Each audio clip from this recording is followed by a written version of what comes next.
Assalamualaikum. Salam sejahtera.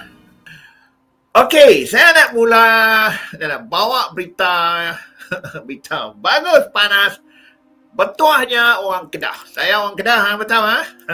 Ini berita yang sangat menggembirakan orang Kedah. Gembira walaun. Majlis Bandaraya Alor Setar, nampak, akan menaikkan cukai pintu sehingga 245% dari 1 Januari 2026. Satu usaha yang bagus untuk nak membantu kewangan kerajaan negeri yang mungkin tengah sempit lah. So, ini berapa zon lah yang dikatakan naik sehingga daripada 377 kepada 1,200. Wow, bayangkan lah kalau benar ini berlaku kat Selangor, berlaku kat Pulau Pinang, mampu. Tapi berlaku dekat Kedah, kita nak ni, Alor Setar ni, siapa dia punya ahli parlimen ni, ha? So, zon B, kawasan perusahaan Mergong 1,900 daripada, wow, 5,300. Daripada 909-2000, wow, zon kawasan Jalan Kuala Kedah memang teruk. Memang saya tak setuju, memang akan jadi, nampak ni. So, itulah kenaikan sehingga 245%. Kalau dekat Selangor naik 25%. Tapi dekat Kedah 200. Saya tak tahu akan memberi kesan besar kepada sokongan rakyat satu hal. Nampak Selangor zalim, Kedah ikut cara Islam. Naik 25%. Kami naik 245% demi Islam. Cukai pintu telah dinaikkan bila tak ada pelabur nak datang akibat pembohongan kecubaran MB, maka rakyat jadi mangsa demi menjana pendapatan negeri, demi untuk mencari duit, nak bayar gaji, nak bangun Kedah. Apa rakyat Kedah ambil apa, betul lah.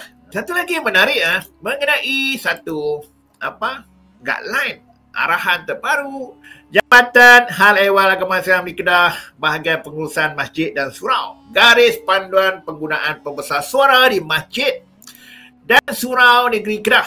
Nampak? Sudah ada guideline baru, peraturan baru. Antaranya melibatkan penggunaan speaker. Kalau kita tahu, okey, azan boleh guna pada waktu azan lah. Ada banyak masjid. Saya tahu dekat kawasan saya, dekat Pidar 8 Air Hitam, ada satu masjid dekat Pidar 7. Jauh. Tapi dengar.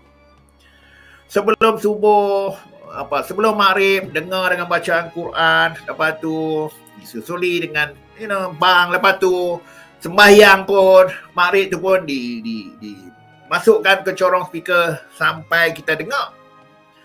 So, kita tahu lah isu ini agak sensitif. Kalau dekat Pulau Pinang memang mampu lah. Tapi berlaku kat Kedah. Saya setuju. Minta maaf, saya setuju. Tapi kalau orang lain buat, tak boleh. Tapi mereka buat, okey faham lah. So, antara larangan yang tidak boleh buatlah ceramah-ceramah yang letakkan corong, dengar satu kampung, dengar. Benda ni dah banyak kat Indonesia pun dah dibuat. Kita tahu kalau azan tu tak ada masalah. Untuk berazan nak beritahu sayang itu okey. Ni kadang-kadang sebelum baca Al-Quran, selepas ataupun hari biasa didengarkan ceramah agama ke. Bayangkan lepas tu kalau lepas azan dia bagi juga corong sampai satu kampung dengar. Inilah sembahyang jemaah tu, kesan dia kita tahu. Kesan, minta maaf saya bukan bang, tapi kesan dia orang nak sembahyang kat rumah pun kadang terganggu dengar, mengganggu konsentrasi kita. Ada anak yang tengah belajar nak study, dengar kadang-kadang ceramah agama di corong masjid kalau duduk dekat berdekatan. Okey, saya setuju. Tapi benda ini berlaku di Kedah dan kalau berlaku di Pulau Pinang memang mampu. Pelaksanaan dan pemakaian garis panduan penggunaan pembesar suara di Masjid Negeri Kedah akan berkuasa 1 November demi menjaga keamanan masyarakat tanpa menjelaskan syiar Islam. Pematuhan garis panduan ini akan membantu mengelakkan aduan awam dan meningkatkan masjid sebagai pusat ilmu dan kewangan. Okey, no problem. Itulah kalau berlaku dekat Pulau Pinang. Aduh, memang lingkup itulah betapa hipokritnya. Betul lah. Okey.